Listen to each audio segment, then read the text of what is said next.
All right, we ready? We're ready. Finally.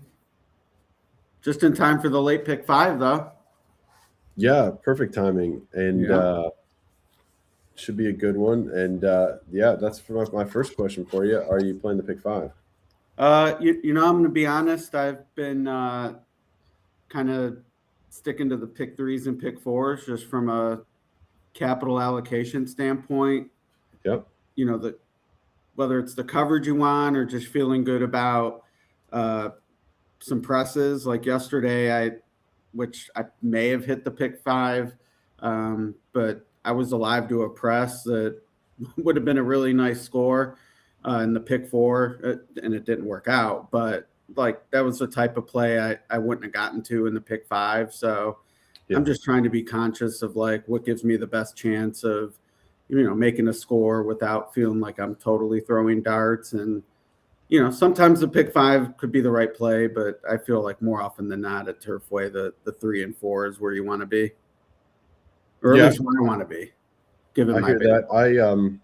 I got frustrated after the first 2, and I pressed a pick 3 to the 12 here, so I've got a pretty nice pick 3 going to the 12. All right. Yeah, is that allowed?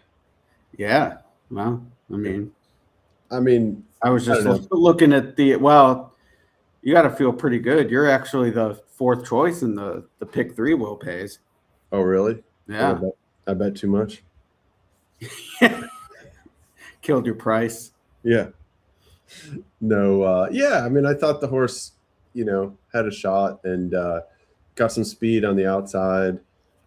These firsters don't have to be amazing. I was really interested in this 9 of all the firsters. So I do like that the 9's getting bet as far as thinking going forward. And I guess John Service isn't one at Turfway but it seems like when he's shipped into Ellis and some of these other ones he's shipped into Kentucky have run well from a first-timer standpoint. Yeah. I'm guessing you'll come down from 11 to 1. Just because I don't think the 9 won't be 5 to 2. So, but the 5 probably won't be 4 to 1 either. So I guess we'll just have to see where the board ends up lining up. But from a pick 5 standpoint, I just thought if you want to single the 5 stars, in Stars I Trust. So that's the sires, but Cox does have 5 stars. My trepidation here with leaning on that, and the money hasn't showed yet, so there'd be even more trepidation. But it just seems, and this is anecdotal, but every time Cox has sort of been the one where he's got this type of, whether it's a debut runner, second-time starter, comebacker, taking money. It just feels like he hasn't fired as much at Turfway this year with these types. Yeah, and this horse didn't strike me as super fast. It's got the 47 and 4 work, but the other works aren't that fast. I don't know. I'm sure it's fine, but I was a little more interested in the 9, and then, like I said, trying to beat him with the 12. But yeah, and synthetic sire wise, nothing too untoward. I guess the worst one on here also happens to be the biggest price. So, I like looking at the data no matter what. Certainly sire analytics when it comes to turf and synthetic racing. But this was one of those races, other than the one that wasn't taking money anyway, no real conclusions to draw from this. But, interesting to see. I guess War of Will, they're over bet. 10.9% is fine. I guess they're over bet though, because that's a pretty gnarly HRN impact. Yeah, but the horse isn't taking money either. So, right. If you are playing ahead, in the pick 3 or pick 5, I do think that the 3 is a possible single in the next race. The doubles, it's really getting crushed as well. The 5-3 double is $6, so that's what implied not much. That's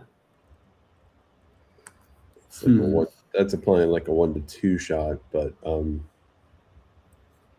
mean, it'll probably even out more, but just to kind of give you some signal, it's getting hit pretty strongly. Okay. Let's see. And the other, I guess the 7's the only other firster taking money. Sounds right. Which in line with the morning line, so not crazy money. I thought the 7 fit fine. It just struck me as one that's probably overbet, but it's, yeah, like you said, it's right at the morning line. Yeah, can't argue with it. Yeah, I think I'm pick 4 minded. I just kind of feel like I'd want to lean on the Cox here, and money isn't really showing. And I mean, it's one of those, like, I'd be excited if you were odds on. You'd be like, oh, take a shot against, and Right. maybe try to blow it up early. But right now he's sort of in that no man's land where you think, oh, 7-2, which typically is a great single, but yeah, just the mixed messages. Yeah, that's fair. But I mean, the 8's a 4-star. He's 48-1. I mean, I don't know. Is there something to an 8-12 solidarity with you? Go for boxcars. Yeah, I mean, 8. Yeah, I don't know what's driving that. Is it maybe must be a couple key workouts? I mean, that's not like Hughes is not exactly a first-timer trainer. I will say there is the promo tonight. Twin Spires CDI owned along with Turfway. They have an Exacta promo, which sometimes can be fun, but I'm not sure if this is the race to dig into that pool unless it's just an action. Yeah. I mean, I like the Hughes work. I mean, the workouts aren't really there. I don't know. I don't really see that.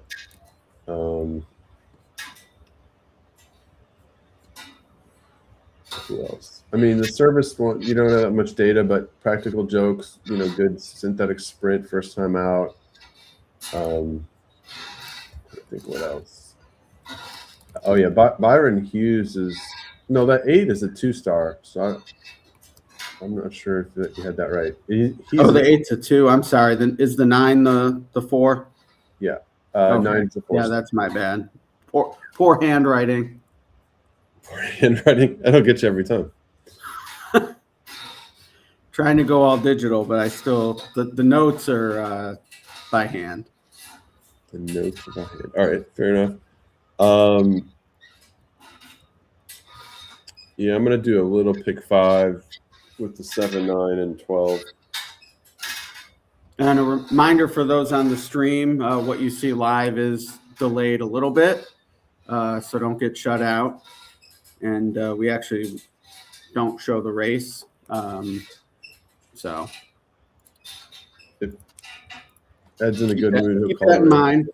We don't want our players to win, and in order to win, you got to get the bet in. So. I've heard that. Some ADW should use that as its slogan.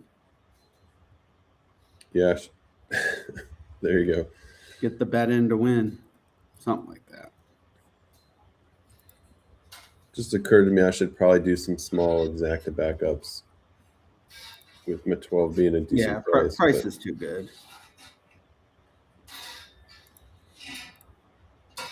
Who you using to back up? I'll just go 5, 7, 9. I didn't look at the wheel pace, but I'm sure, or the probables, but I'm sure they're pretty good. I mean, good enough.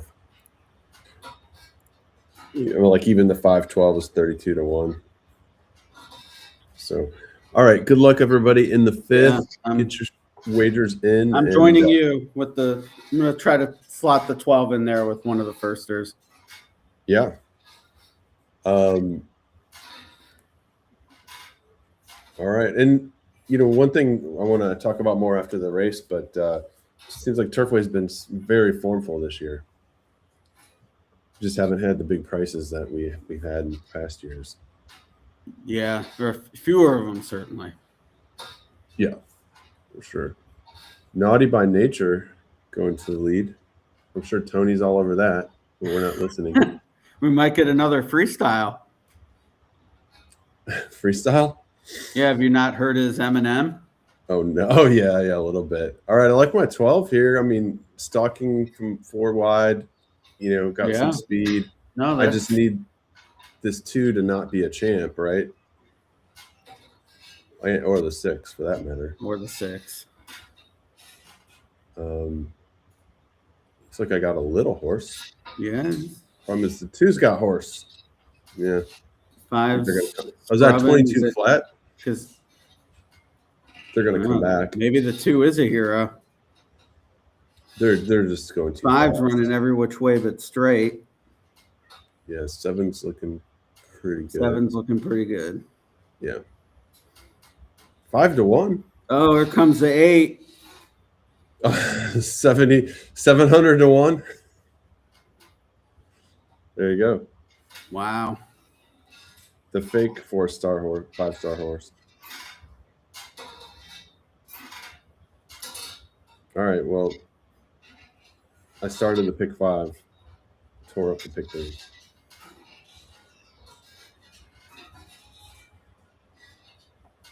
That was a 266 to 1 exacta. Yeah, I mean, if you like that 8, who didn't?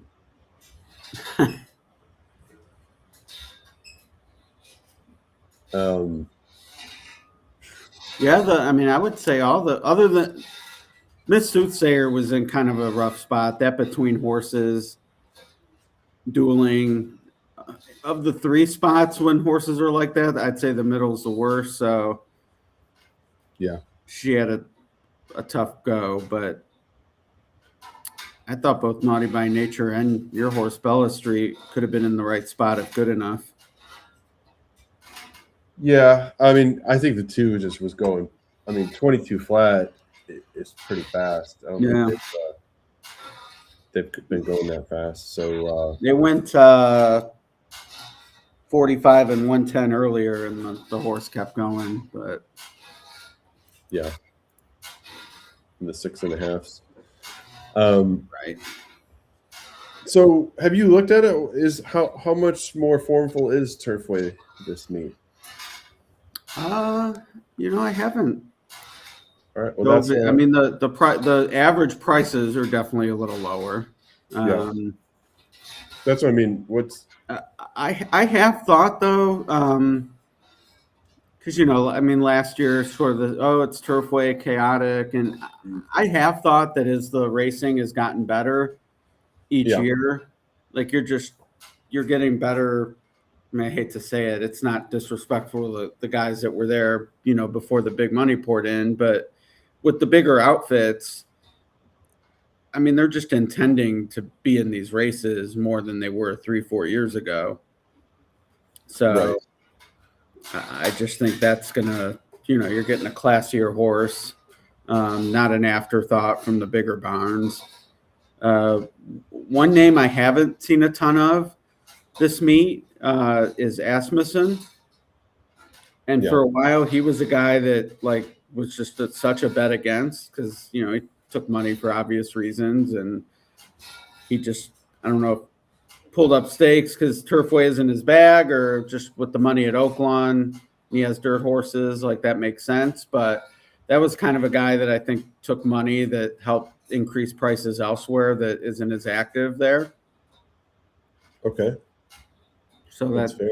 But yeah, I think just overall as the money goes up, the horses do too. And I think I do have a trainer. Yeah, all right. I mean, Eric Foster being the leading trainer at the meet, I guess, is somewhat of a surprise. But after that, the next 4 names, they're bad. Right. So, Maker just got the win there, so he gets him up there tied with Foster. Yeah, for sure. And Eric Foster points to this meet. It seems like. I mean, he always does pretty well at Turfway. Yeah, I was just looking at the. Okay, so if I pulled the biggest payoffs in the country. You know, we had that $187 horse at Tampa after Christmas. But let's see, from the top 250, call it, payouts. Turfway, it's got a number of them. So Turfway, this is again last 30 days, has had $100 horse, 86, 83, 72, $53, and then after that everything's 49 and under, so 23 to 1s. So 5 long shots in 30 days. We've only had one pick 5 carryover. Oh yeah, that's another way to put it. Which the pools are big. It's not. I don't know if there were that many last year either, but one seems lower than what we saw. Which I have a query for that. So let's see if we can. Yeah. Like we should have average payouts somewhere. I think I've got it. Yeah, we have that. I should have loaded that one among the other stuff. I'm just trying to find it.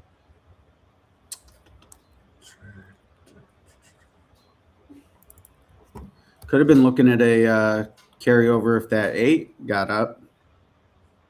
Yeah.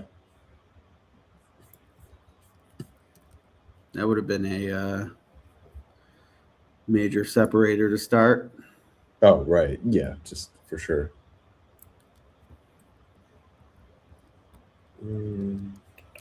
I think I've got under payouts. I've got too many queries.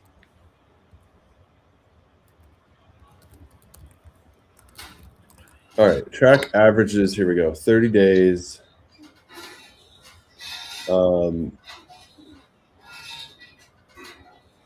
Turfway average win $15.50. So, all right, and I got the carry. Yeah. So I've got favorites winning at 29.7. Average field size 10.3.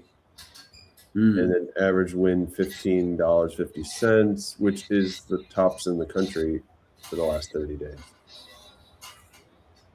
So still, yeah.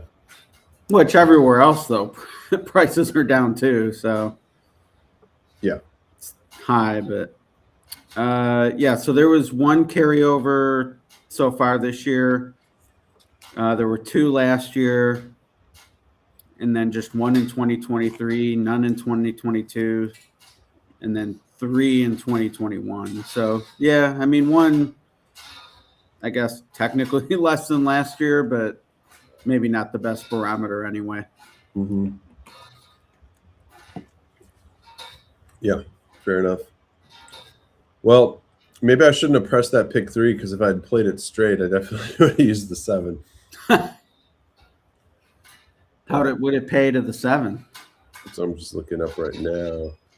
$90 for 50 cents. So pretty healthy.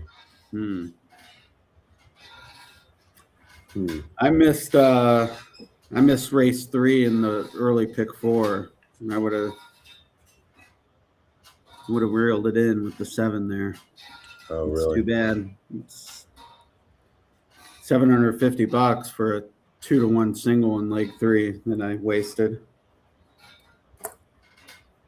But I got through the first leg, race 2, by a nose hair on the wire. So yeah, the Samba Lover was lucky to even be live into the second leg. Yeah, I like that 8 in the race 3. That was kind of my key horse. But all right, well, time to start up a new pick 4, right? Got what? Time to start up a new pick 4. That's right. And so this 3 that I was talking about, let's see what the will pays are. Only a slight favorite over the 7. In the pick 3, just a couple of dollars, but more, favored than the 7, and then about $4 more in the double. Yeah, in the so in the double into this race, he had 39% of the pool versus the 27%. Yeah. But pick three wise, they're 3-2 and 8-5. Yeah. So pretty close. That would definitely have me leaning toward the 7, but based on that, I prefer the 3 handicapping, but yep, that's fair. And the 7 is Eric Foster, we were just talking about. Yeah, the handicapping wise, it just didn't seem like there was a whole lot of speed to go with the 3. If the 3 can clear these others, yeah, I just don't know how much of a race it's going to be, but I guess it depends on these other jocks if they decide they want to challenge him. Right. Did you look at these others? Who'd you like in the 7th race? The 7th, I have 4, 5, 6 on the top line. And the 6, which is I think a type of pasta, has a nice sire move. Yeah. So he was kind of that in between A and B. In the Turfway, I definitely always check the sire moves, and that if I'm in between, I'm more than happy to move one up, especially if they're not the morning line favorite. So yeah, I slotted him into the 8 slot with the 4 and 5 as well. So nothing overly creative. Can I give you a price? Please. So, I've been talking about, the HRN lines that we use for the morning line and then also for sort of our value line. And I was really intrigued in this race. Our value line on the 11 is 5-2. Wow. Yeah.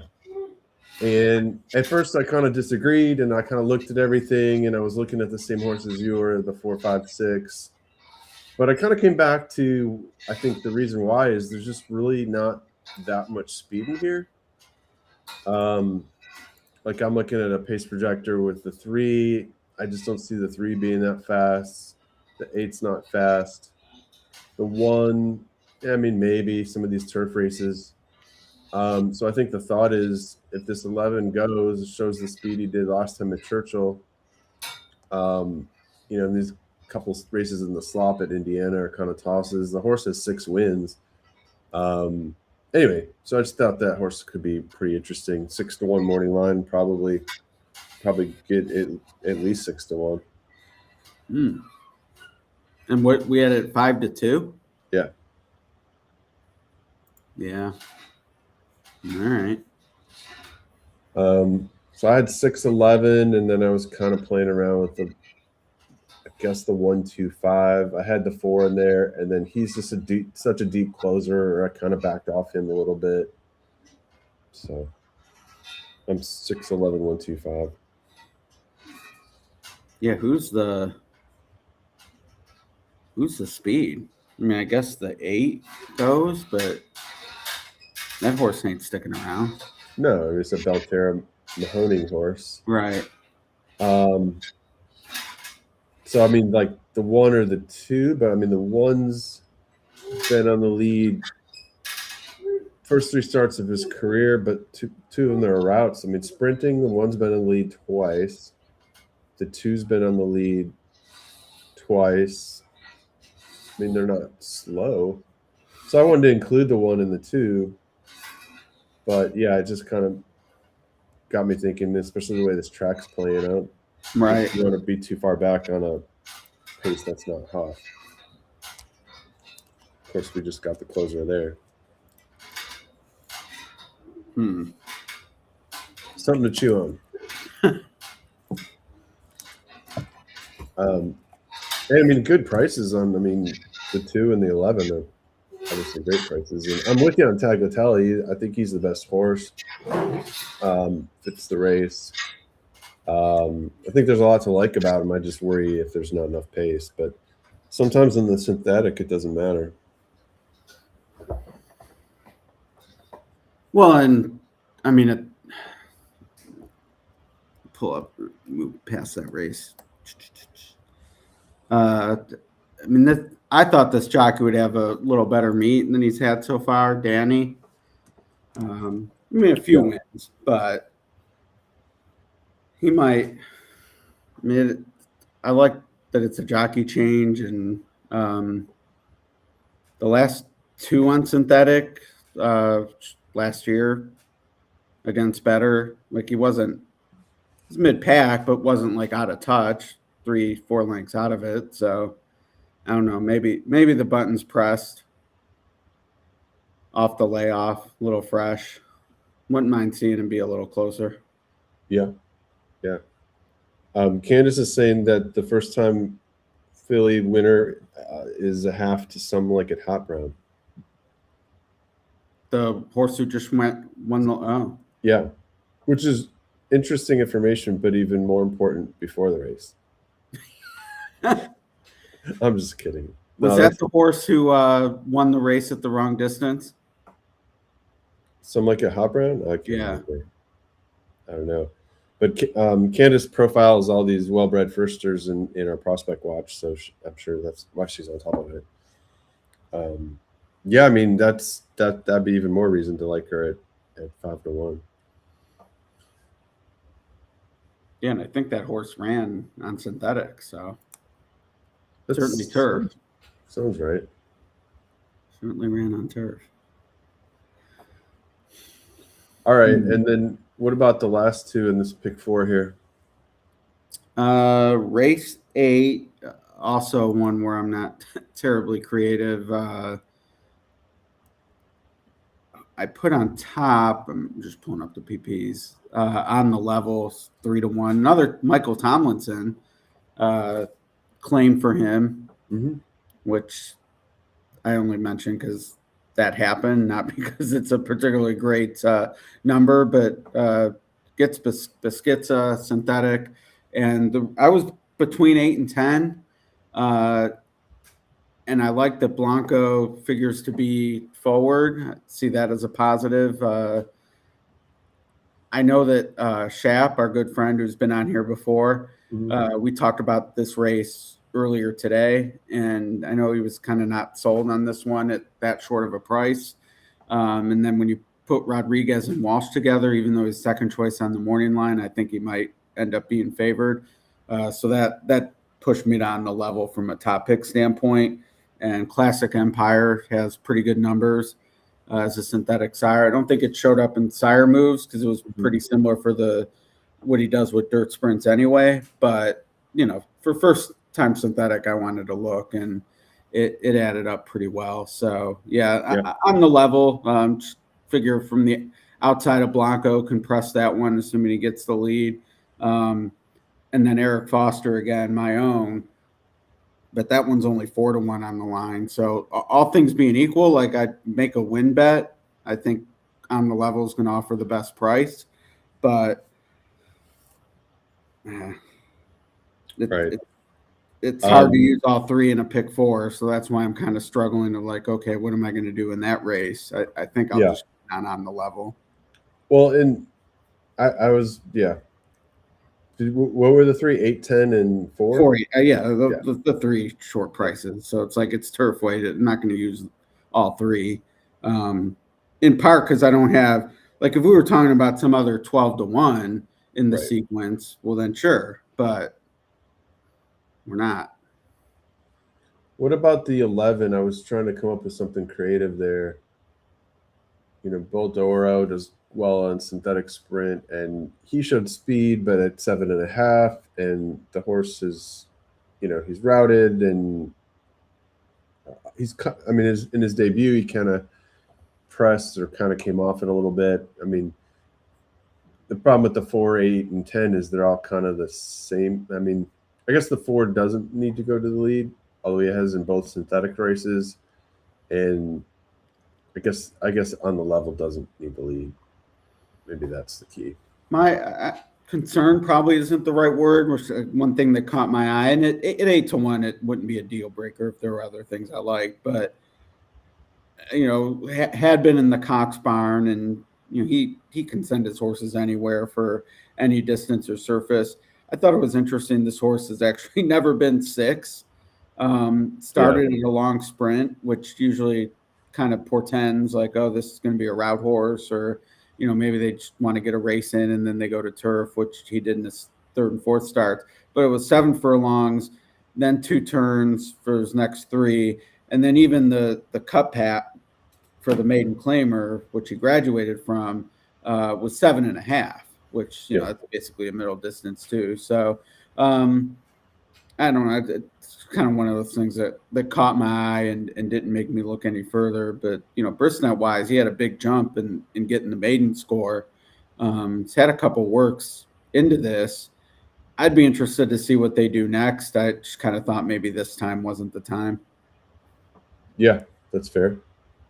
No, it's probably the right read. I'm just trying to see, like, is there some possibility to get creative? But yeah, it's no. I mean, I definitely am going to use the firsters and the last, which I'm sure we're about to get to. So of all 4 races, like, that's the one I'm going to gamble. Hopefully maybe catch a bigger morning line price, but I'm gonna go with the formful read to start the sequence at the very least. okay. And who you like in the last then? So the 2 firsters I like best of the 3 are 1 scratch. So yeah, the 2 and 3 are both 4 stars, and I tried to get a call into my former neighbor Tommy Drury, see what he thought of Full Dolly, and didn't hear back, unfortunately. But he wins a lot of races. I don't know if first time out is necessarily like he's not known for that, but the numbers are fine. Like, if they're ready, they're ready. So I thought Full Dolly fit well enough given the 4 stars, and then Little Red Stiletto. I'm sorry, Bowling Blue is the other one, and Morales had some decent prices. He's only 3 for $50 at the meet, which isn't great, but he's a jockey I actually have some confidence with on debut runners. I started taking notice of that a couple summers ago, and we were doing a bunch of stuff for Horseshoe Indy, and Tom Amos was shipping up there with all these debut runners, and he put Edgar on them. So I just anecdotally just kind of thought, if Tom's using this guy, he must be good in those situations. So I see that as a positive for Bowling Blue. And I'm definitely a handicapper. I hear people say it all the time, Mark, like, inside bad for debut. I prefer it. So get a price. And especially like, they're a price. I'm not going to let the inside post bother me. And he's not totally on the rail anyways, post 2, but well, the 1 scratch, so he is on the rail. Oh, the 1 did scratch. Oh, yeah. So all right, well, rail's fine too. I thought the 11 was interesting in that race. Now that I'm looking at it again, I'm a little surprised he's 4-1 morning line. Yeah, I guess the drop. I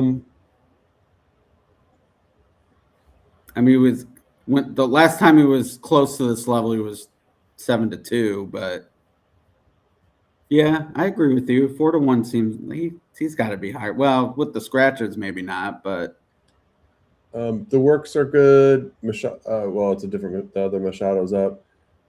First Lasix, and then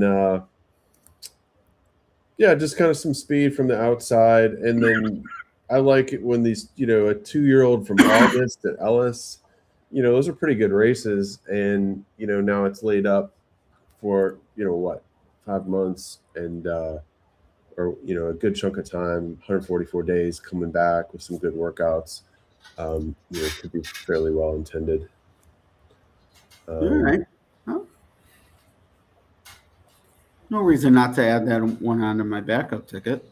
Yeah, so I was kind of 7, 9, 11 there, but like you said, like, I'm getting into something that's pretty vanilla. Although I think I'm going to single the 3 here. So, there you go. Yeah, that's talked about yesterday, like preferring the 4 to the 5, like that to me, if you're able to press on something, and what's the 3 here, he's 9 to 5, not, greatest price in the world, but yeah. I mean, even looking at the Will Pays the last race, the Cox firster, I'm sure was on a lot of tickets, probably not a single with first time starter, and people like to do that. But I mean, I thought even that pick 4 was solid. It was 400 something. Yeah. 2 5-1s, a 2-1, and then a Cox firster. So, Yeah, for sure.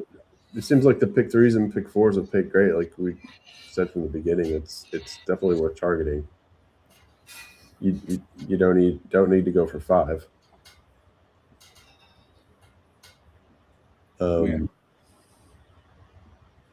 Yeah. All right. I'm gonna give that a go. And all right. Yeah, the horses who have run in the nightcap, you mentioned 7 and 9. I preferred the 9, but that's what 7 to 2 versus the 7 6 to 1. So that's why I was kind of like, But I definitely want to use the firsters at 6 and 10 to 1, since the runner I like most is a shorter price. Yep, makes sense. All right, I'm down here. So you're single in here? Single in here. I wonder what the double is to that 11 I was talking about in the next. I could try 311 double if it's $50. 311.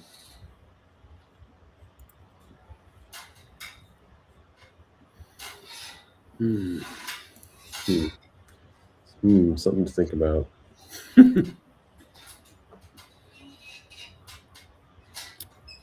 That I'm definitely looking at the there was which was 6-horse field, like Moogie's Son. I think it is the 4th choice, is maybe a little overlaid, but the exactas are bleh. Mm-hmm. All right. Well, good luck, everybody, in the 6th here. We're off. We are. Let me get my drink while they're running. Okay. Looks like the 4 is going for a little bit of press on the 3, but it might be a little token pressure.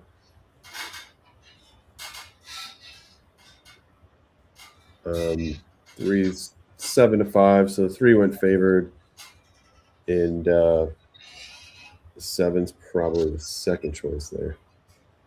4 being 5 to 2. All right, so 24 and change, but not crawling.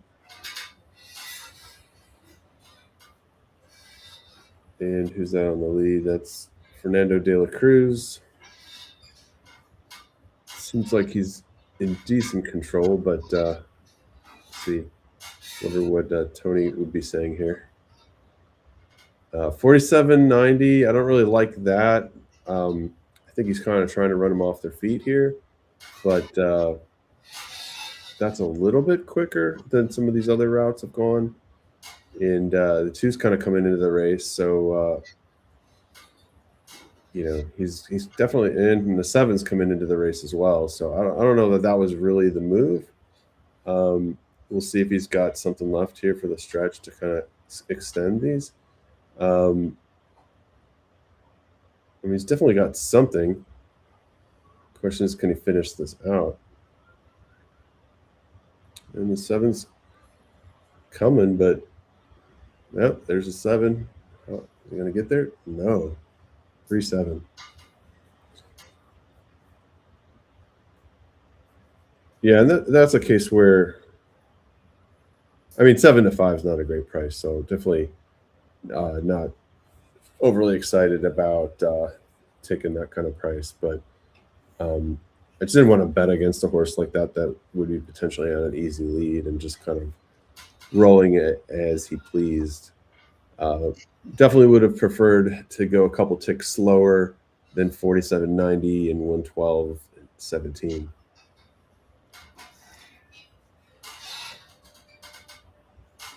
Call of Duty Superman 34.76 and 3 to win.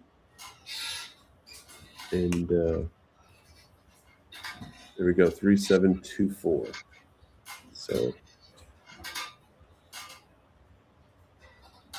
hopefully that was a good result for those who had the 3. Let's take a look at the pool. 150,000, almost even in the pick 4 pool. The pick 4? Yeah, not bad. All right. I have some of that. All right. Did you see the 3 went a little quick, but I mean, I'm sure Tony was all over it. It was a diminishing neck at the end. When the 7 had the rail pass, I thought it was curtains for the 3. I did too. Yeah. Irving's a little snake bit this meet. It's a tough track to ride. Yeah. That's what I used to tell people when I rode it. Yeah, indeed. You know, one of my favorite trivia questions is, what's that? Who won the first polytrack meet at Turfway? Which jockey? Trainer. I don't know. Dwayne Lucas. Really? Yeah. Wow, that's a good trivia question. Yeah. Guy did it all. Yeah. Dwayne can still train. Well, Wow. He was always a great interview, you know? It was for us, like working in the press. I always enjoyed talking to him because you always got a good answer. You know, like anyone, you might have had to wait to get the interview, but that was you had to catch him, but yeah, he's fantastic. But yeah, which when I was coming, my first year like on the beat was 2002, which was kind of by then his reputation I think was softening a little bit. Yeah. You know, his reputation was rehabilitating and you know, just wasn't the guy he was in the 90s. So I didn't catch, you know, what he would call media cockroaches and things like that. But even with some of that lingering, like he was always, he'd give you time and he'd look you in the eye and, oh yeah, you know, you felt like respect might be too strong a word, but like he knew people were there to do a job just like he is. And so. I know we talked about this video before. Wow, it was like 10 years ago. But he was in the Horse Racing Nation office, and we did a roundtable with Joe Christopher, Dale Romans, Robbie Alvarado, and Dwayne Lucas. I'll post it in the channel. But if you want to see some good horse racing commentary, Dale and Dwayne are great, as are Joe and Robbie. Wow, Robbie's been quiet ever since Dale started running for Senate. You know, I don't hear Robbie at the barn as much anymore. Oh yeah. He might be. I know Dale sent a string down to Florida, so maybe Robbie's down there. Yeah. $5 on that Exacta, so that was pretty chalky. Oof. Yeah. $5. That might be a low watermark. Yeah. Doubles $13. That's pretty good. A 13 to 1 or 12 to 1. What's your 311 plan? 311 is paying. It's down to $27.50. What did I say it was when I bet into it? Your price too. Yeah, what was it? What did I say it was? 35 or 40? I thought you were in the high 40s. Yeah, maybe. Yeah. I have to hit rewind. All right. I've had 3 top pick winners from 6 races, and we're in the red. So that's never where I want to be as a handicapper. Yeah, that's always frustrating. And one of them was 5-1, so not like just been on the chalkiest of winners, but right.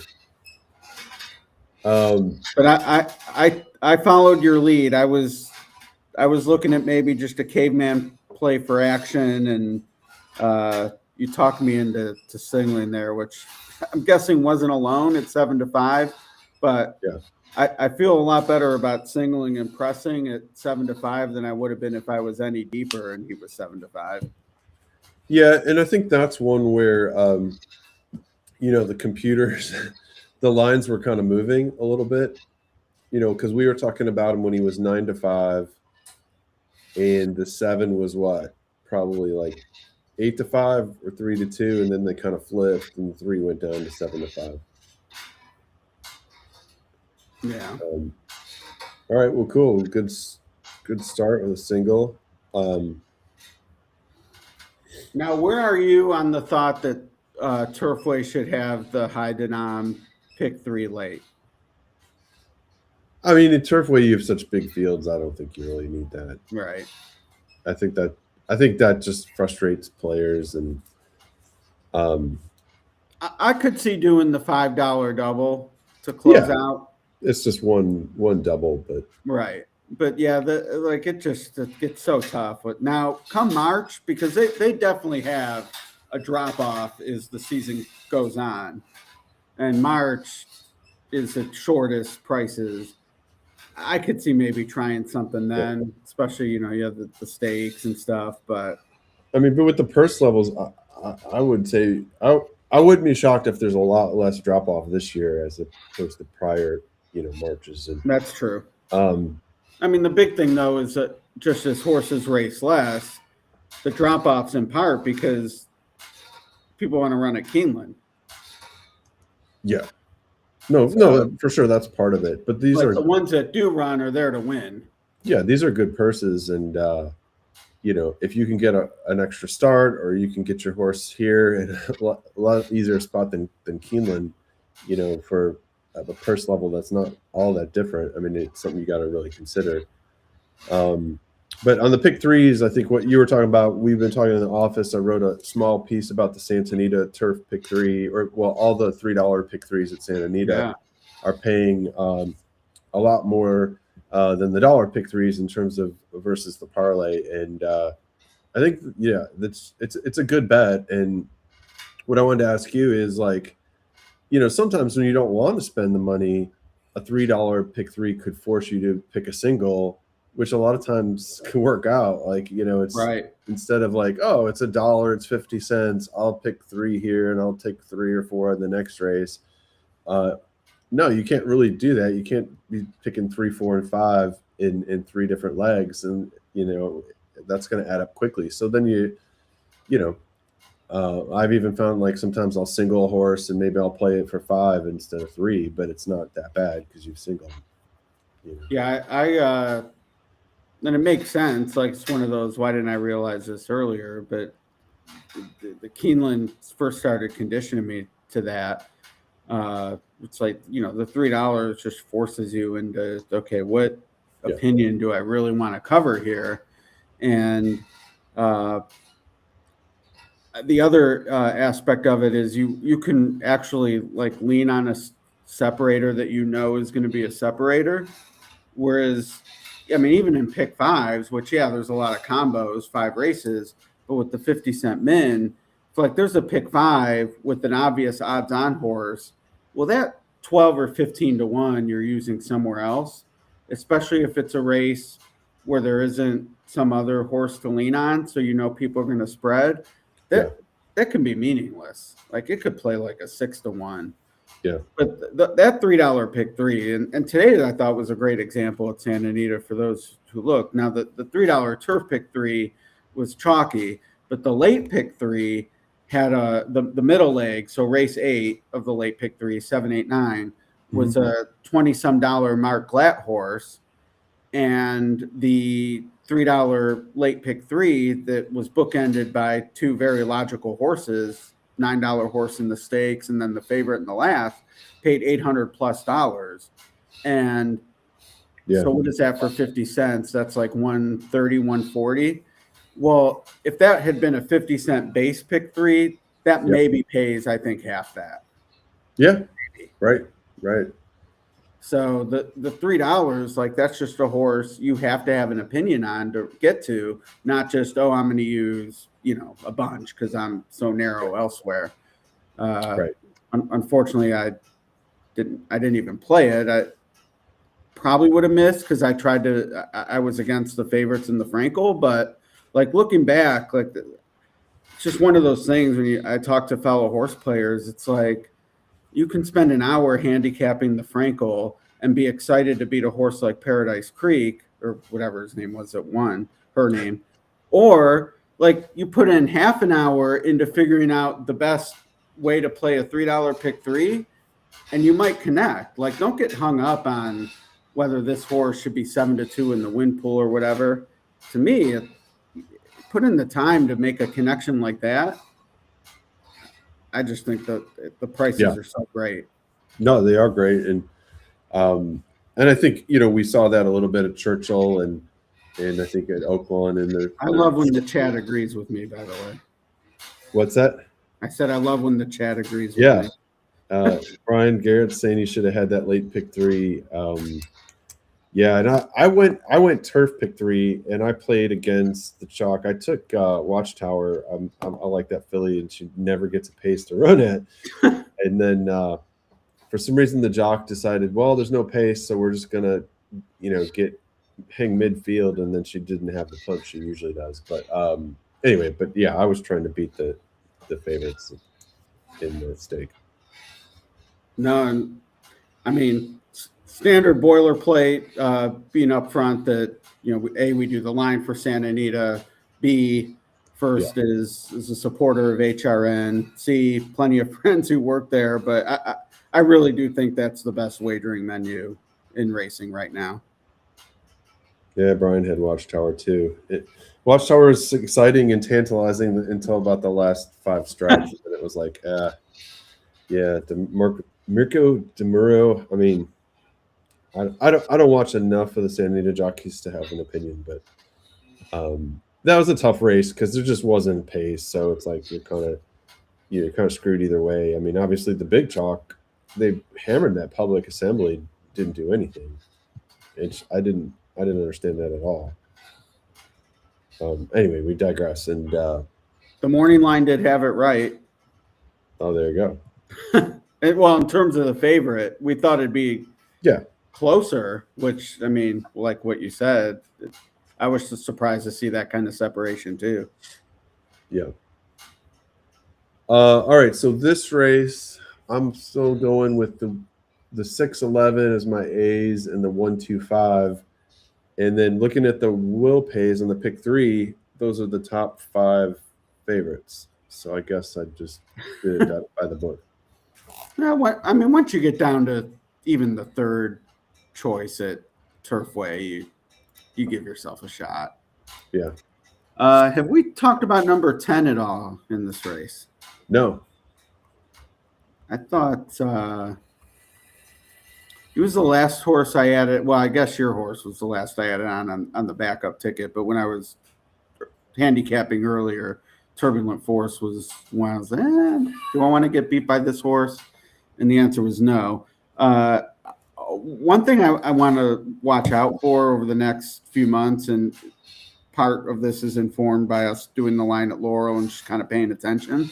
But I feel, and I don't know if it's just with the, regime change, maybe a different style condition book, maybe the way they sort of fit into the Mid-Atlantic a little more this year with, yielding to Colonial on some dates. I felt like the Laurel horses have shipped a little better than in the past. Okay. Like the horses at Fairhill have had no problem going to Presque Isle and things like that. But I just I saw the Laurel and that, perked me up a little bit. And then, if you go back far enough, does have a win on synthetic, albeit at Gulfstream. But, that's certainly not a negative. So I don't know. I thought new trainer class maybe about the same, but back to synthetic, shipping in from Laurel. I thought there were some things to like at 15-1. Yeah, that's interesting. All right. Because I mean, I used to think like Laurel was just or the mid or Maryland Racing, Laurel Pimlico, like that just felt like such its own entity. Like, you know, the trainers are known sort of around the Mid-Atlantic, but it just seemed like the horses that were there, they didn't ship. They, that was just their spot, and they ran you around. So why not? Right. And I just think that sort of the changing vibes of, the region and racing in general, that I've seen a few more Laurel shippers than, maybe I'm used to seeing. So, and I do think the program of racing is a little different to adapt to that. So, all right. So 15-1, I thought worth a shot on the backup. I'm trying to compliment you here, but this is our shipper stats report. And so this is Gulfstream today, but horses shipping in from Laurel, the HRN impact of plus 44 is actually the top thing on the page. And so let's see. So what it means is that out of 63 starters, based on their odds, we would have expected about 6 wins, 10%, and the Laurel horses have won 11. Wow, yeah, that is. So then I skipped down to where we're at tonight at Turfway, and look at this HRN impact, 51% positive. So going from expected wins of 5 at 13%, winning 10 at 26%. 20. Wow, is that right? So that means just straight up, the Laurel horses are winning 26% at Turfway. That's huge. Yeah, they're actually the fourth most with way, way, way less starts than the others. Yeah. This is a nice report in part of our Pro Reports package. It's called the Shipper Report. And, it's not something I necessarily use all the time. You don't use every race, but things like this. And it's good to just kind of go through, especially for the, if you're focusing on a couple tracks and see where the winners are coming from. It also shows you where they're the training centers. So this is Turfway. The best results, I mean, these are small samples, but one's working at Skylight, of course. A couple working at Belmont, which makes sense. If you're going to ship all the way from New York, skip Aqueduct, often with the New York bred, and come to Kentucky and run at Turfway, that's probably a horse that's fairly well intended. And then HPT, which training center is that? I don't know, but I have a bookmark for such things. Anyway, HPT is High Point. Is that? It's probably a Kentucky High training. Point. Yep, High Point. Okay. Shame on me for not knowing that. That's my county. Oh, really? That was just a guess. LaGrange. Ed Huron wants to know how you've been. Huron 531. Ed, how you been? Oh, well, I'm excited for the new year. There you go.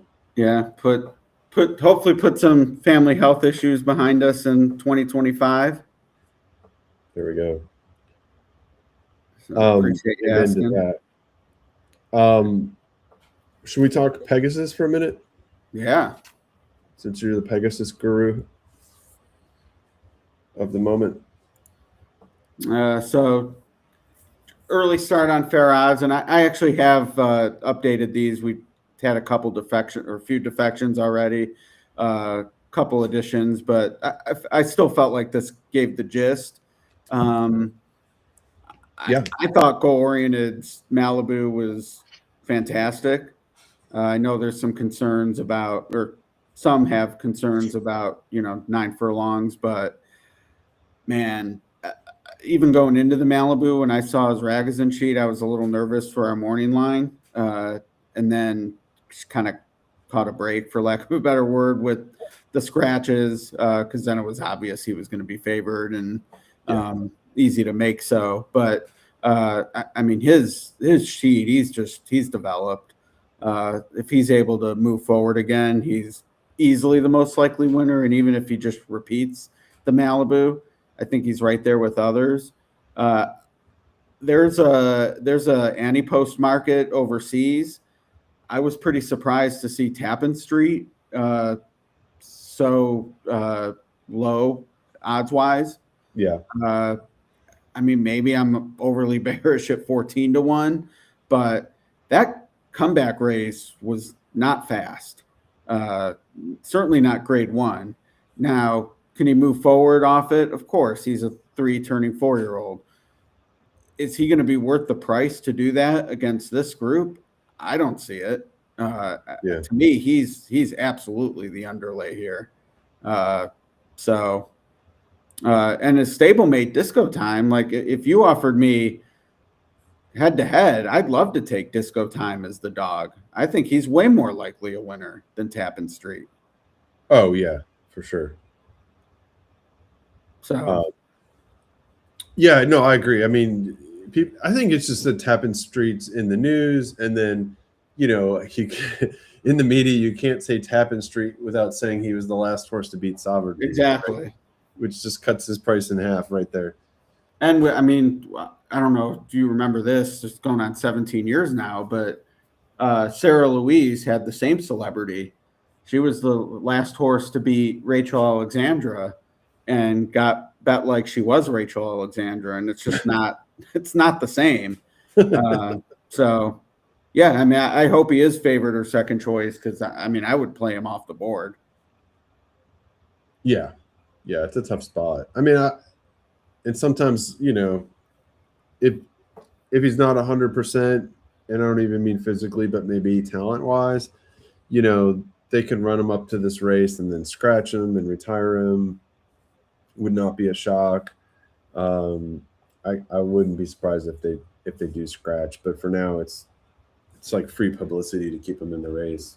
Right. Yeah. And I mean, I think we see that, on the Derby trail too. I mean, it used to be you kind of knew the 20 to 25 2 weeks out, and now you still have 30 on the list, because I mean, it's just worth so much to the farm and the connections of the stallion and all those type of variables to say you have a horse on the Derby trail.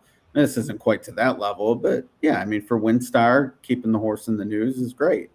Yeah. I see we have a Skippy fan in here, which I love. I mean, he's one of my favorites. He helped key one of my biggest scores when he was third in the Belmont, which I don't know, was 2021. It was a long time ago now. Yeah. Still looking for a grade 1. Not impossible that it could be in this race, but he's always one of those, just like, you never want too short of a price against this group, but still possible. Absolutely. Yeah. And Candace is talking about Touch Upon a Star. Absolutely. That's a nice horse. Probably depends on. Fast. The reason I have him so inflated is I'm concerned about,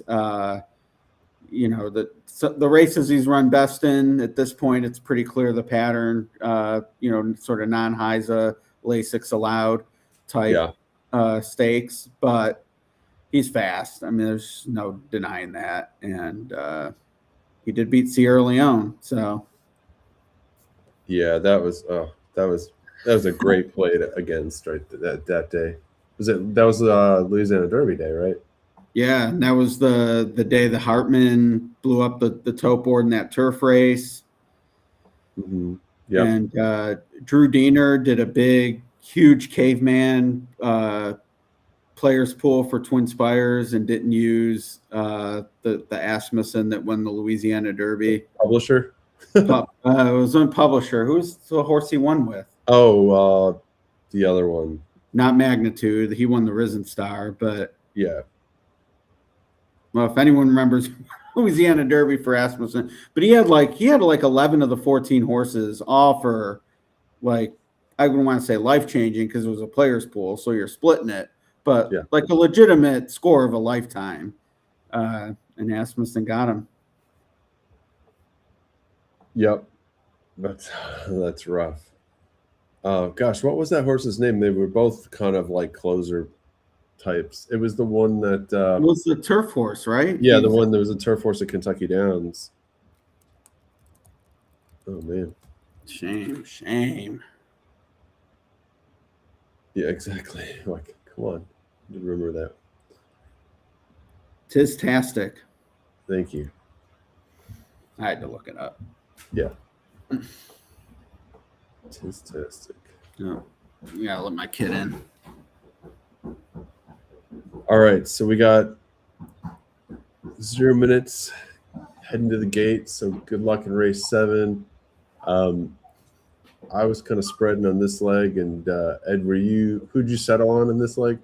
I got 4, 5, 6 on the main, and then 1, 7, 9, 10, 11 are live since the single came home. All right, so we're both pretty spread out. Yeah.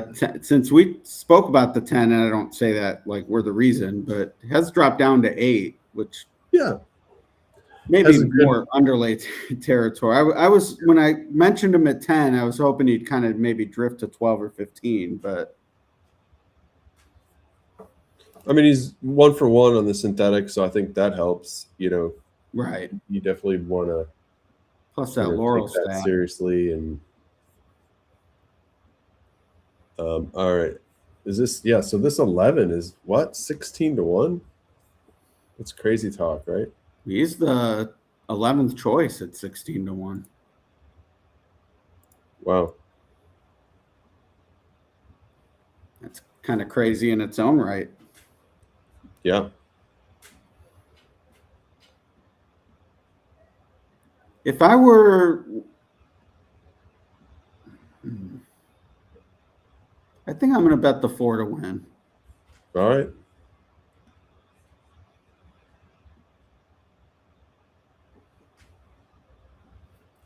Yep, I'm in. I'm in on the 4. 4 horse. All right, I need to get through this line. All right, well, good luck, everybody. Yeah, 9 to 1. That's a big price on the 4. Is that what got you sold? Yeah, I was looking at the board, and I'm like, this horse should not be longer than the 10. Yeah. So. All right, so there's the 8-10, and the 11 sitting outside. Oh, the 11 got slammed to 6 to 1. Wow. Was it not just like 14 to 1? Dang, and the 4 went up to 14. Yeah. I'm pretty CDI friendly when it comes to the last flashes. Like, I think they do a pretty good job keeping the pool liquid. Yeah. This is one of the biggest moves in all directions I've seen. You think he could ration a little bit of horse for me here? I don't think it's gonna. I don't want to hot water you, but I think this one's over, Mark. That's their boy Irving Moncada. Wow. Now, I will say though, like, how did they know? Our line knew. Well, that's true. There just wasn't any speed, and that's why it took me a while to come back around to it. But, so yeah, that could be alive and everything. And this, and I wouldn't have had if not for you. So thank you. This is one of those too. I mean, people are going to rightfully like, if you thought you were getting 50, and going into the gate, he was 15 to 1. So 6 is jarring. Like, I don't mean to take that away from anyone. Yeah. But he was 7 to 1 imputed pick 3. He was the 4th choice in the pick 3 pool. Like, yeah, you have to kind of do a little of that work before figuring what price you're going to get. Yeah. Wow, and he demolished him. And I mean, I don't know who bet what, obviously, but Money War took a ton of money late too. Wow. Yeah, so that's the same thing. I mean, speed. I mean, in most tracks, speed's dangerous. especially, you know, on the dirt and synthetic, or at least how Turfway's playing now. And it wasn't clear who was going to get the lead, like we were talking about. And those were two horses with a, you know, very decent chance of getting the lead. That's right. I forgot we had the video down, so let's bring the video back. People don't want to see me Vogue. The what? I said people don't want to see me Vogue. I do. Oh man, I'm getting to the age where a legitimate population of people I know don't know stuff. Yeah. From Yeah, wait till you get to be my age. There's no chance. I mean, yeah. I mean, for you and Lori, like I'm sure with the kids, a lot of times they're just like, what? I mean, I guess that's right. Typical for kids, but yeah, Dominic did not like his Guy Lombardo poster he got for Christmas. No. Yeah, I don't know. There's definitely a gap in different age groups for sure. Should have focused on the super with the 4. Although I would not have used. I don't know what the 1 was going in the gate, but that was an underlay. Yeah. It looks like a couple of people got the 11. Awesome. Ronaldo and Omar. Well done. Cool. Well, that pick 3 is 76, so 150 to 1. All right. Yeah, you're pick 5 in, aren't you? Pick 5, and I've got 4 by 3 or 3 by 3. All right.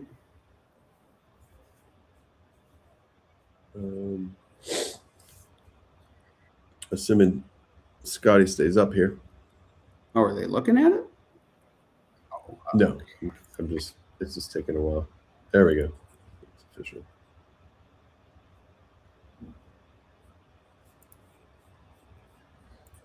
Gonna collect my diminished double that got bet in half. Oh yeah, you had the double. Yeah, that's always the fun one. The one that gets me is the Preakness with Gosker. Oh man. Was what the journalism Gosker exacta was paying. I don't know, it was paying like $65 and it went to $35 or something ridiculous like that. No, I mean I was this is sound like a lame brag, but I was definitely watching it because I played in the Preakness tournament. And it's like, okay, what do I need to do to give myself a shot here? And I'm sure I was not alone, but like, oh, well, Gosker's the play. Like, you know, I'm not going to try to be journalism. And I was like, oh, you know, maybe I make something happen here when it came the way it did. And then it paid half what I was expecting. And, you know, what wasn't even close to the leader. Like, and if, right. I mean, it's hard to say, oh, if it had paid what I thought, because I didn't I didn't care at that point. Like, okay, I get my bankroll, whatever. But, you know, I didn't give myself a shot in the end to actually get a prize. But, you know, it's frustrating. Yeah, no, for sure. All right. So I had a $25 double, got me 687. All right. Ammo. Yeah, so that's some ammo. Take it. But that, I mean, with a 7-5 shot, that's pretty nice. Imagine what you would have gotten back if it had stayed at 48 or whatever, though. Right. Yeah. it would have been. Yeah, Walter is the man. Riding very well. Oh wow! All right, so the 10 that you doped out, he's favored, which is good because I leaned on him a little bit more than the 4 and the 8. But that's kind of how we broke that down, right? Now Blanco is, I mean, if looking at the Maltese, definitely the favorite, but yeah, they're pretty close. So my situation is the 10 keeps everything alive and a press to my A's, and then 4-8 is a backup still alive thanks to using your 11. So cool. Let's keep it's my rolling. situation. What do you got for the pick 5? I've got 4, 8, 10, 11 into the 7, 9, 11. Yeah, the 11 here, 13 to 16 to 1 imputed. So I think your instincts were right that 8 probably was a little low for the morning line. So yeah, that'd be a nice. That'd really blow up a pick 5. This 8? The 11. Oh, well, yeah. Yeah, that would be crazy. I mean, if I'm you, that's what I'm cheering for. Yeah, that would be nice. Well, I got the pick 4s going with the 4, 8, 10 okay. too, so keep that going. Did you look at this 5 at all? I always hate this, but like the 5's like 1,000,000 to 1 here, but his 3 synthetic races are great, and then he's got 3 turf races with Cherie DeVoe, and I guess the horse just went off form terribly and they sold it, but because it's 3 turf races with Connor Murphy, it's like never finished within 12 lengths. But 2 of those were routes, so then I was like, well, maybe it doesn't route, and then I was like, okay, no, I think I'm just barking up the wrong tree. But those synthetic races actually fit. I mean, he's one of those who, and I didn't think this was the time because I didn't even have it like, oh, check the odds type of note, but like there's definitely been solid races, but the thing that like totally discourages me in this spot is it's a 1 for 48 trainer going back to last year, who for whatever reason, I'm guessing doesn't have a lot of horses, so doesn't want to risk losing this one. But I mean, clearly these waters are just too deep.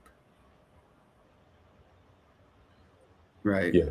But you do get the switch to synthetic. But yeah, I mean, he's one of those, like, for whatever reason, they're able to find the right spot where, it's a drop in class and willing to, I guess, risk losing him. I could see playing him to wake up. The form as dark as it is now. Yeah. It's another one of those too. I'm not a huge like workout looker. I mean, that's why part of the reason I trust the stars we have so much is just because I know it's looking at the data in ways that I can't.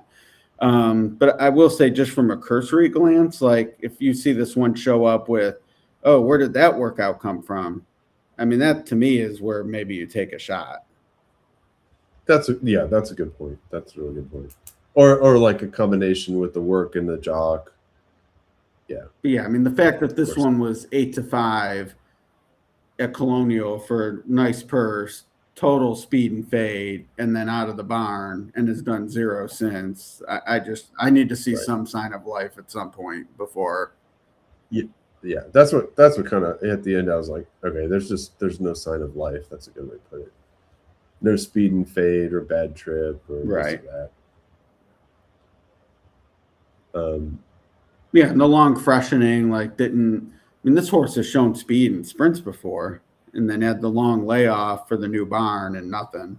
But yeah, I mean, a lot of time talking about a horse who's going to be a zillion to one, but right. I do feel like I do think, you know, for those who play, like I do think there's opportunity where you handicap a race and you're like, oh, I'm gonna, like, it's not going to be this time, and he's going to be 100 to 1 and no reason to use him whatsoever. But again, this would be the type of horse, like, okay, if he finally shows some interest early, we know he's not good enough for this group. So I wouldn't hold it against him if he totally moonwalked out of the field on the backstretch. But if, to me, he showed something, like maybe next time he does move forward. Yeah.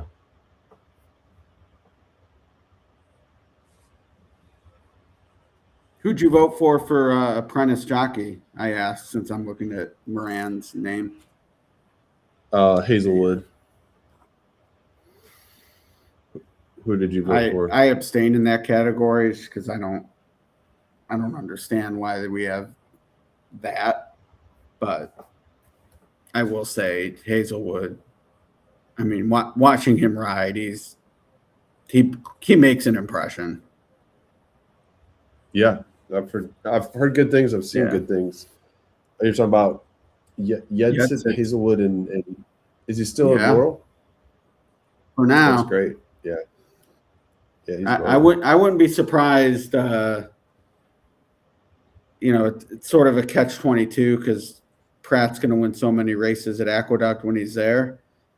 But I wouldn't be surprised to see some trainer want to bring Yedsit up, try to shake things up a little bit. Brian said you caught some heat for your Forever Young vote.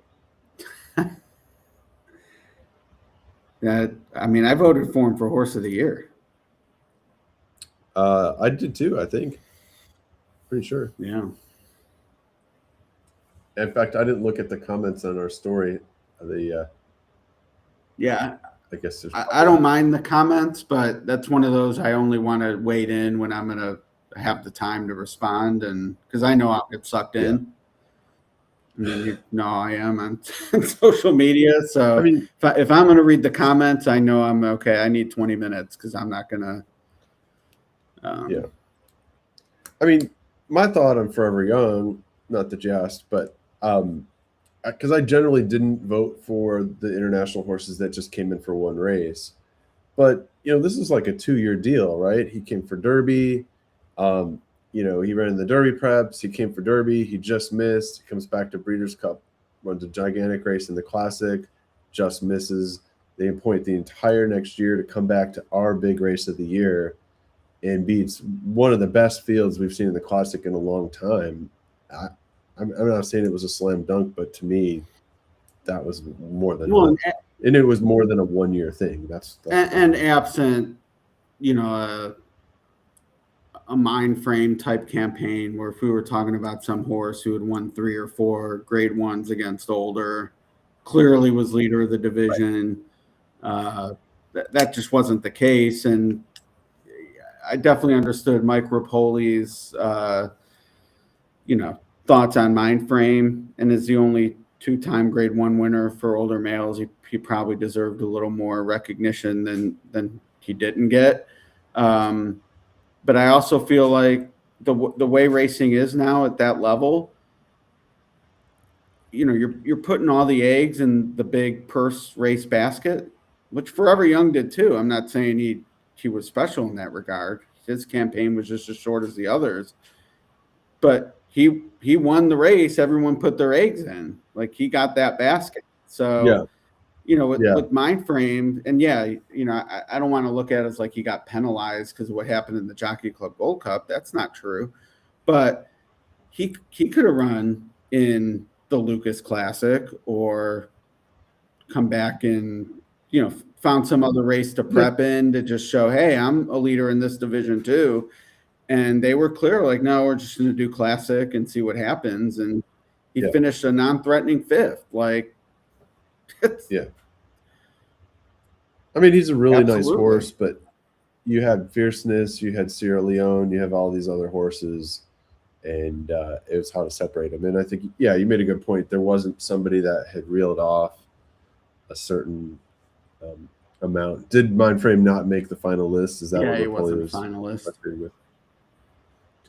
I mean, what are you going to do, right? Like, even just fierceness in there is one more competitor for him.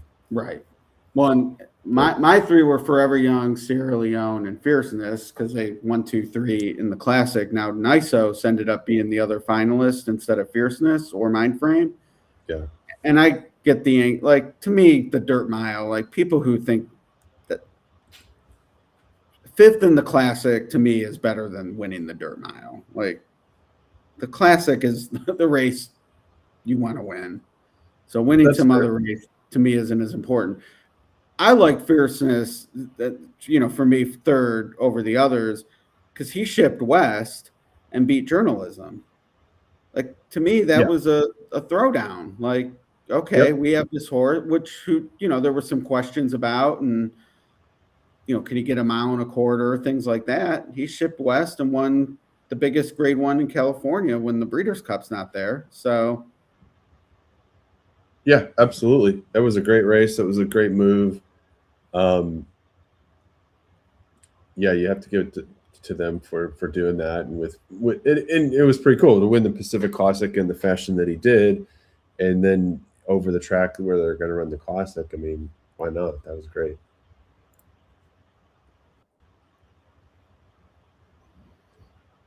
No, I went Forever Young for older dirt male, but I went Sovereignty, and then Forever Young for Horse of the Year.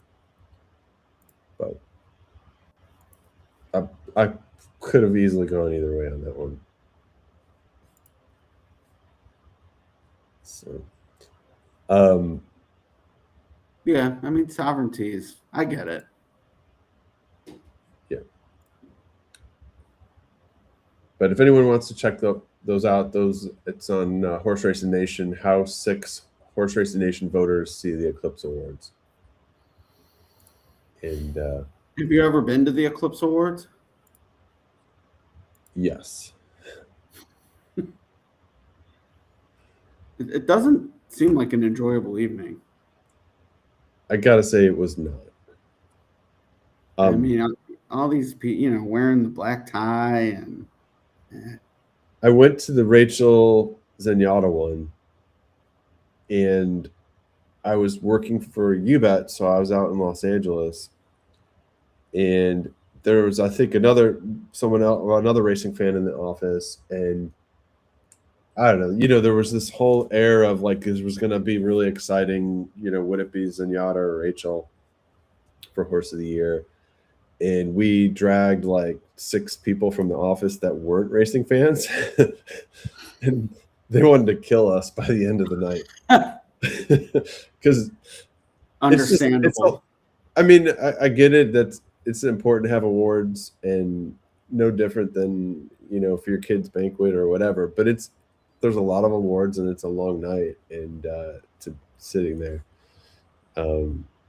So yeah, if you don't have a stake in it, it's just I guess you got to treat it for what it is, which is just a fun night out. Yeah, Brian's talking about he had a UBET account. Yeah, Lucky Calangis. I think that was probably Lucky and I there. I don't know. Yeah, I worked with Legend. Lucky. Yeah. So, I hear from Lucky every now and then. We'll trade a text. No, tell him I said hello. All yeah, right. we had fun looking out there. All right. Yeah, it was always amused me at my early days at Twin Spires. I worked with a Lucky and a Happy. Lucky and a Happy. There you go. Do I need to back anything up? So you're on the 2-3 in the last? 239. Yeah. I got the 9. The doubles in the last, the 9's favored with the 8 here. Looks like the 9 and 11 are the ones getting hit in the doubles the most. Yeah, I mean, and then the 7, and then the 2-3. 2-3-12.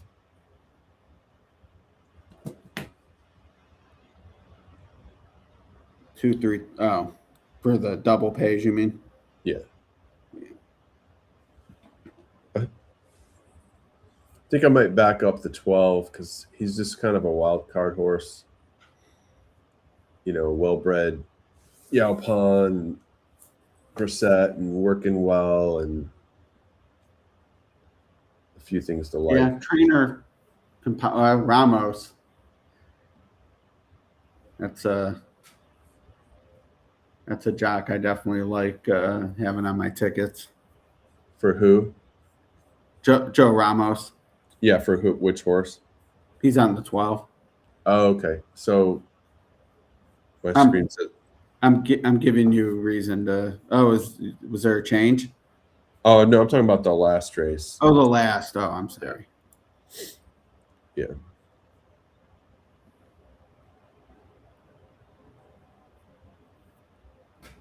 Yeah, Holly by Golly, Machado. Holly by Golly, yeah, with the drop, and I mean, there's a lot going on there. Expert first pick too. I'm told by Twin Spires. Expert pick. Megan Cody, on top. Oh, Stu Slagle says, if the Eclipse had a requirement of 8 starts in the year's campaign, who would have been your choice for older male? I don't know. I need a list. I'm gonna run one here. I'm pretty sure Sovereignty didn't have 8 starts, did he? Journalism may have. I mean, journalism. I mean, I would have loved to vote for him. I mean, I think he deserves to be right up there.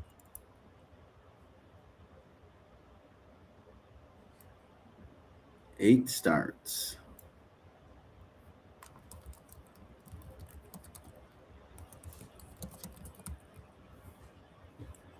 Probably some state bred horse too had 8, right? Probably.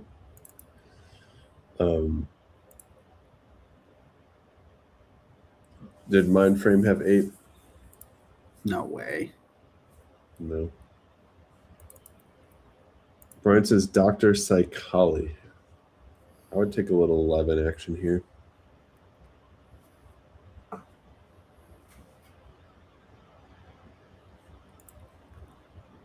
trying to do a filter for 8 and I'm messing something up here.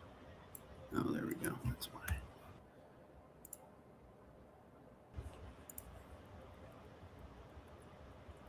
Yeah, journalism did. I'm going to say journalism. He had 8 starts. Okay. Who else had 8 starts? Yeah, that's. I looked up journalism first. I mean, he's deserving for sure. No question about it. Rabbit hole here.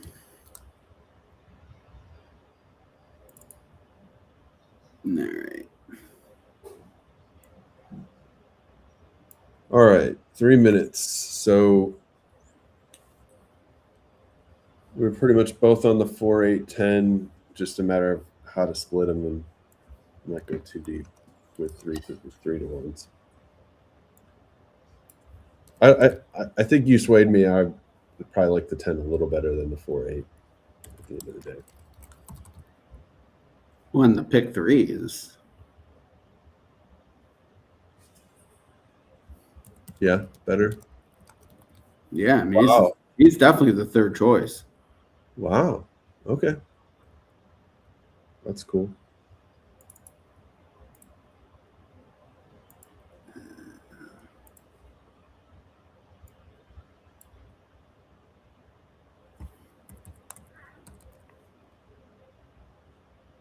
Mm-hmm.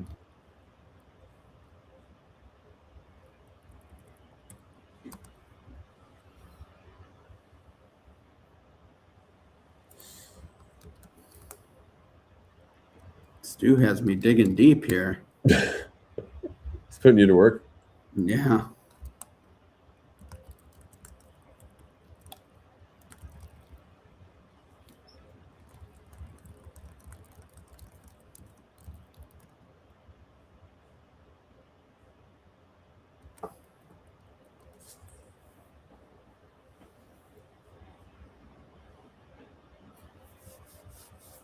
8 starts.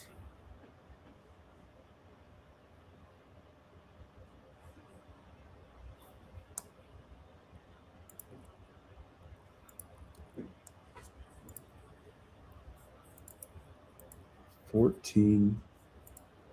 Oh, the 14 draws in. Yeah. Big Gary. Yeah, I mean, it's a little interesting for sure. Excuse me. Bless you. I mean, it I have seems a like buddy of those, mine who says always bet the 14. yeah.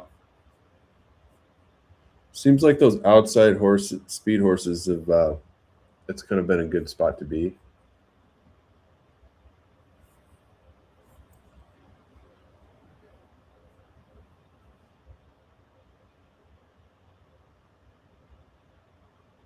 Registration number, that's what I'm looking for.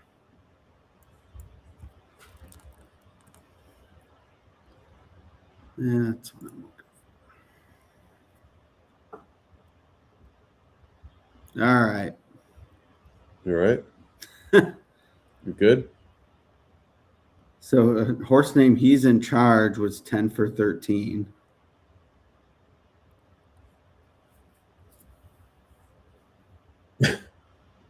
You're going deep in the rabbit hole of Yeah, I think no-name horses with successful seasons in I 2025. think it's journalism.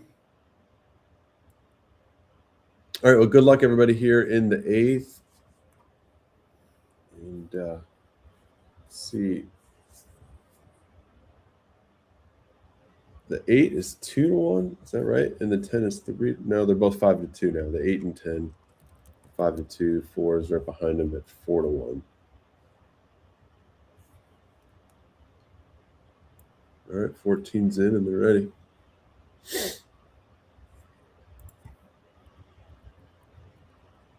Eight horses lost at least 20 races last year without a win. All right.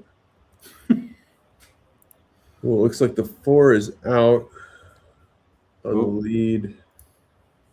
Fernando de la Cruz with the 7 stalking. I was a little curious about Based that. on what we saw 2 back, I guess you gotta like your last 2 races were gate to wire. Yeah. I'll take it. This 3, though, is kind of come. Oh, he's $1,000,000 to 1. Wow, he sure is. He's got a nice hold on that 4, though, doesn't he? I might be a little ahead of you, but no one's coming. He finally asked him. No, is that your 11? No, too late. This is over. It is your 11, though. No way. Huh. 4, 11, 9. Huh. Any exactas there for you? No. 46 to 1. You done tried to tell us. Yeah, that 11, I mean, he was interesting. I just couldn't get, like you said, he was a little cheap and yeah. I think Brian mentioned in the chat, though, is a pricey Bolt de Oro, Ed Moger. All right, well. On the level. Pick 3 wise, the 8 was the favorite. So that's not terrible. Yeah, I mean, I think that's one of those that people look to get through the race with the 3 logicals. Only one of the That's 3 right. ran, so yeah. I mean, Blanco. Yeah, that 11 would have was been no crazy. threat, and the 10 was worse. Right.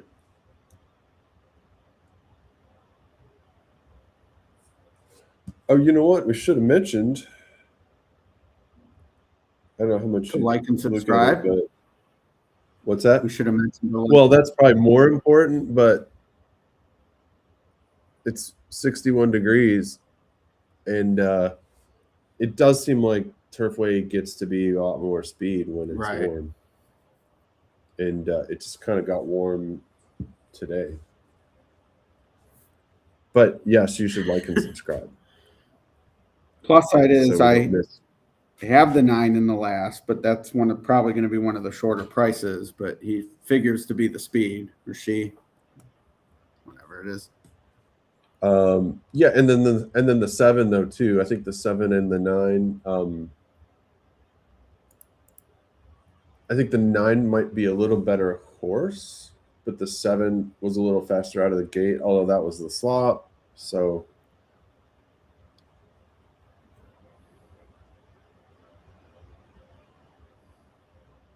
11 second choice. Which, the granted, the last. morning line said that would be the case, but I actually thought that was a little overzealous, but I was wrong. Yeah, and the doubles.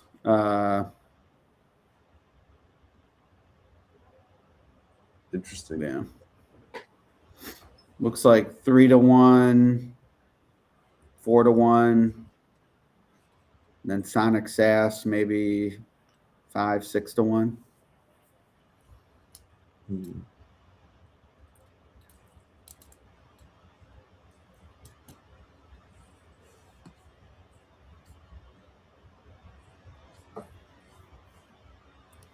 I guess we can bring the video back. Yeah.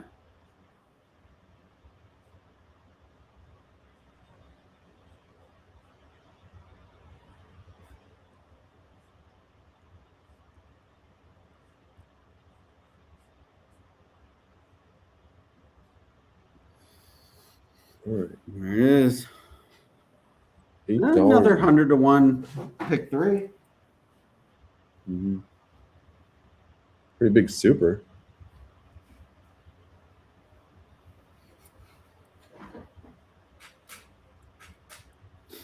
A few of these could be okay. You should be in really good shape.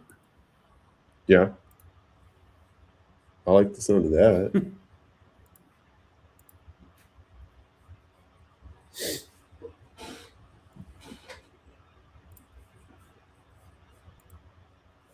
Can't get a refresh on my screen though. I got too many things open. Oops. Yeah, I had to sign back in too to get Will Pays. Restream's trying to do the video and all right, here we go. Oh yeah, these are all right.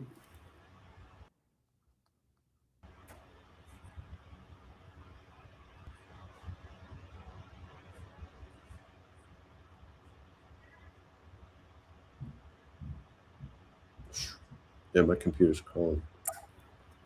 All the pick 5s are between 1,500. Okay. And the 8's 31,000, but after that it's down to 6. Right.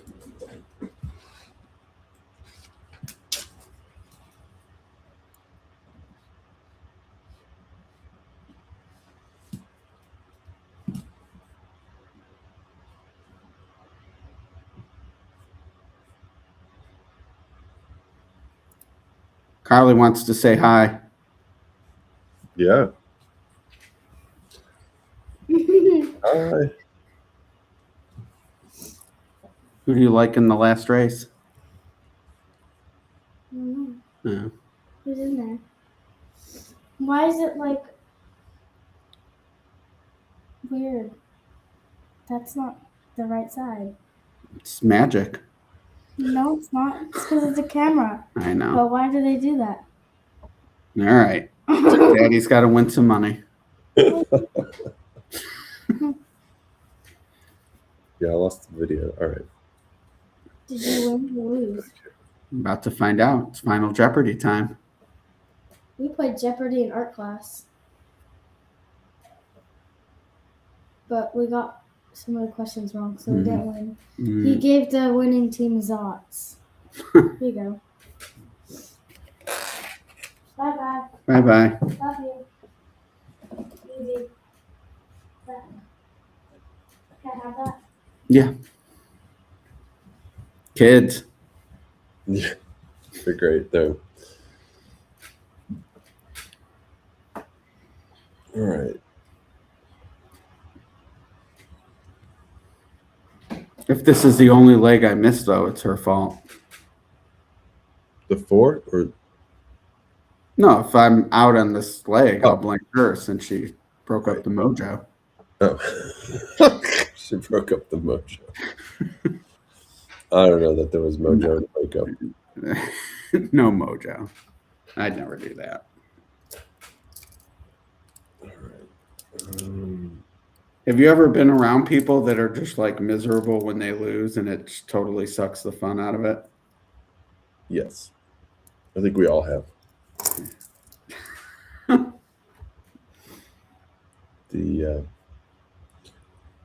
Yep. But it's fun when, I mean, the best racing is when you're playing with friends and everybody's taking turns winning and can cheer for your friends. And no, that's yeah. I miss. Someone was talking about it on X, brought it up, but I mean, back in when I moved to Lexington in 2000 and like OTB, even with, I mean, there was ADW, but like Saturday, you went to Keeneland. Like, especially February, March, like the Derby preps, like, I mean, you went to Keeneland like it was B-dubs for a bowl game.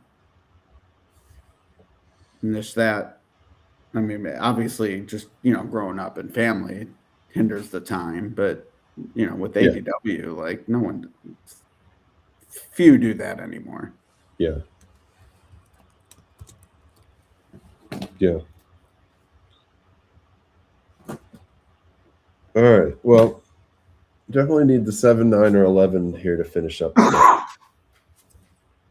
right. My best case scenario is the deuce. The deuce is loose. Wow, 92. I'll take the deuce being loose. The 12 is 72. Yeah, that's some early money.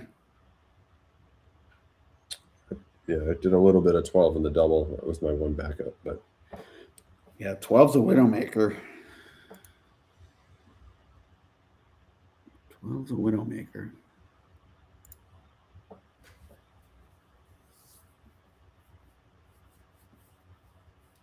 We'll see where the board ends up, but the 9's 4-1. That's actually a fair price, I think.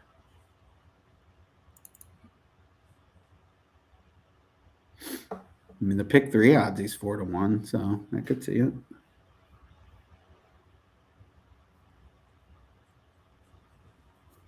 Bowling Blue. Did I tell you Santa brought a ping pong table? oh, that's nice. Yeah. Teach these kids some humility. That's fun. Goof around. Yeah, it's something you don't need to be superstar at to enjoy. Right. Exactly. All right.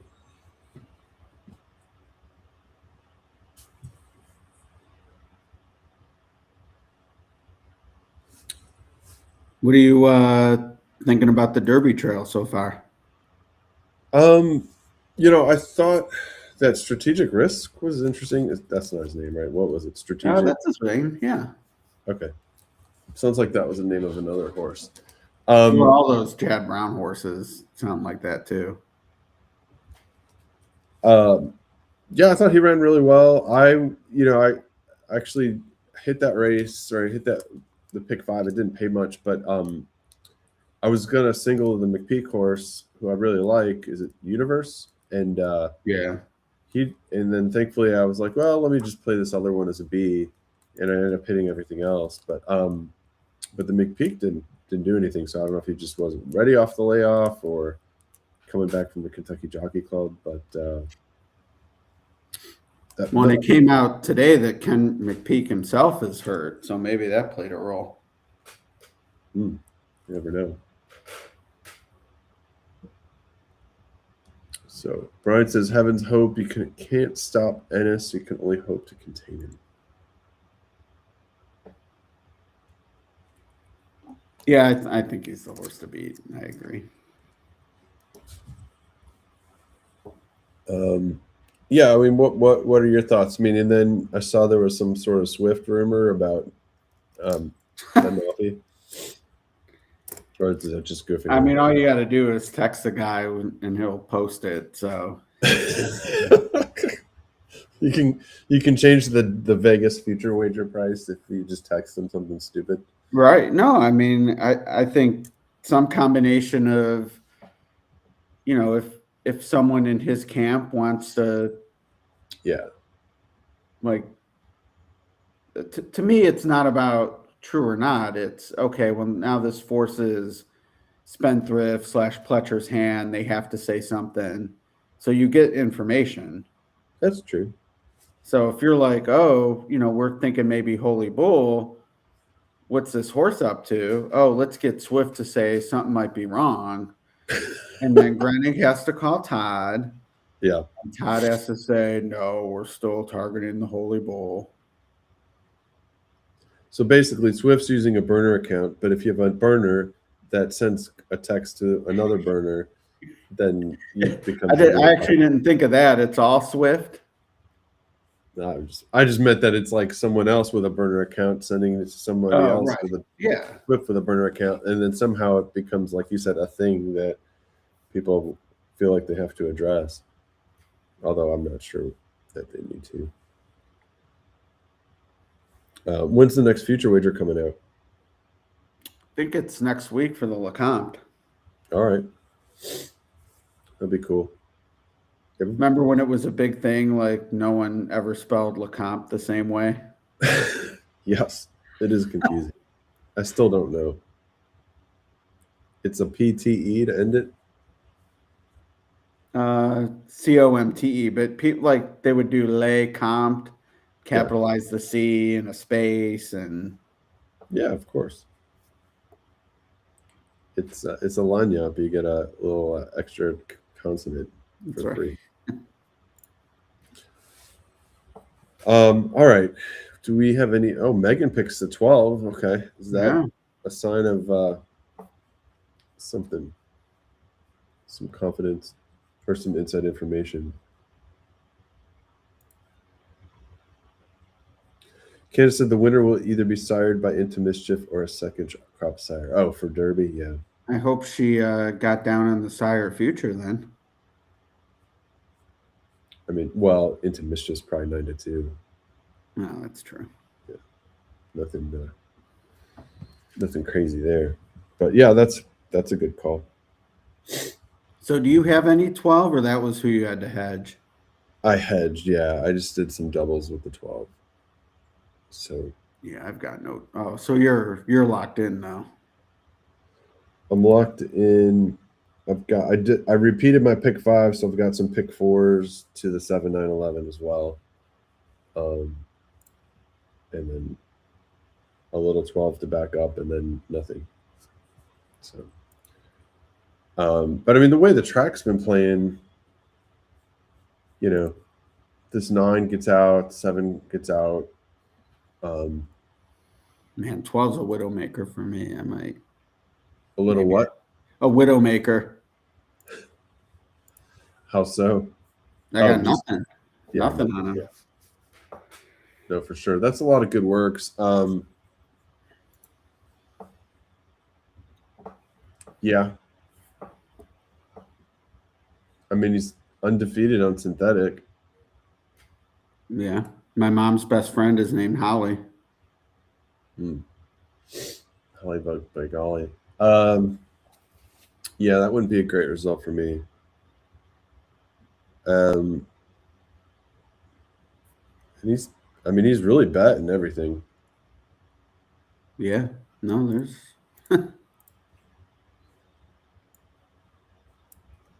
not a great spot, but what are you gonna do? Workout stats, like it looks like it was. I don't know. Well, yeah, a couple of nice workouts in the synthetic: 47-4, 48-2 from the gate. Let me see if there's any workout videos on the Kentucky Thoroughbred.org KTA workout. Hold on a second, buddy. Handy dandy. So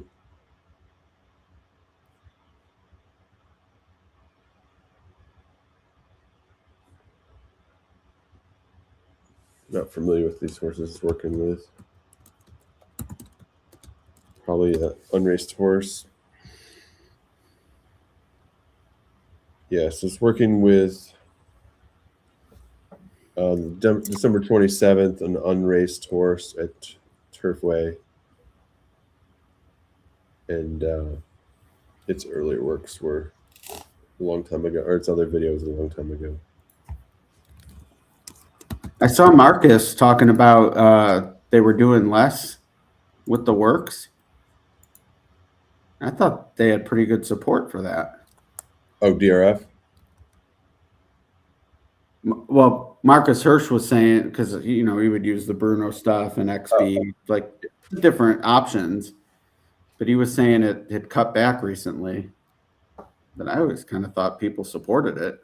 Yeah, I think so. Yep. What are you doing?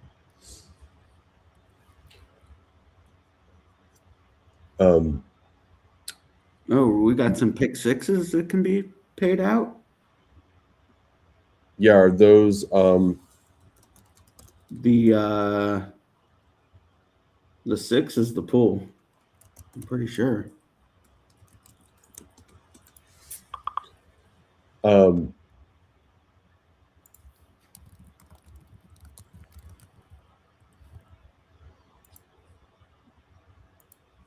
The 8's impossible here, right? Like that's the other Widowmaker, but I don't even feel like I need to be. Roca. I mean, it ran a little, but it's kind of hard to get to.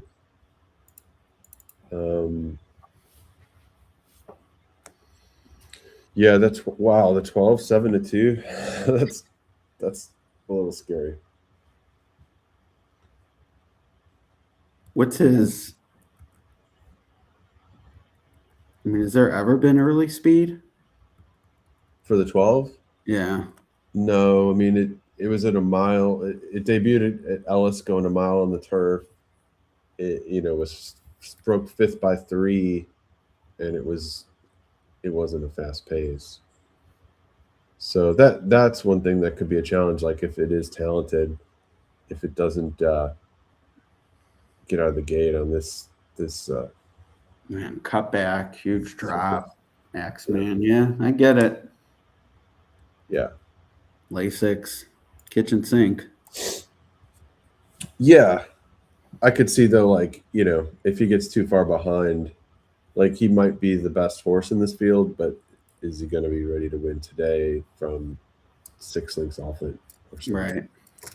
Right.